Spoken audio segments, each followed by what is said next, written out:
establish a team, you've got work going on in your purpose statement. You have established some behavioral expectations that are pretty snazzy, and they have a really nice acronym. And it also, I like the alliteration between Phoenix Pride, PP, that's like that. So that's good.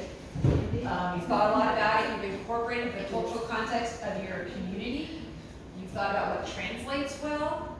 You've thought about what those words mean, how they're connected to other things, and you're already starting to think about how you're going to teach these and phrase it.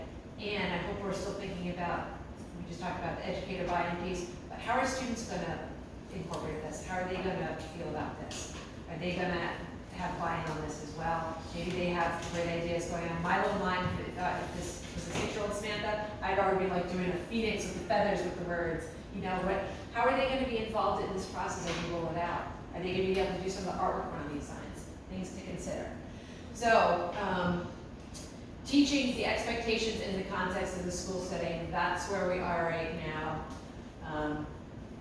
Thinking of our Phoenix Pride here, we're going to be thinking of the context across many of these.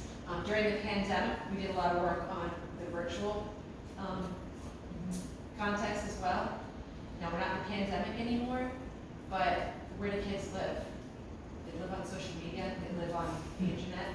So I think that that's something to consider too, thinking of the context in virtual space. I have a 17-year-old daughter, can't believe it, she just turned 17, but the amount of time on Facebook, how do her values translate in that context? I think just where we are in the world right now and how much time kids are on screens, it's important to think of that. So as we teach our students, we are going to define this so that they understand what this means. Those are big words, we're going to define it. We're going to think about that universal piece too.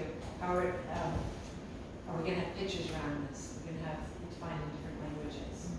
And then teaching it. Expectations can be taught just like academic skills.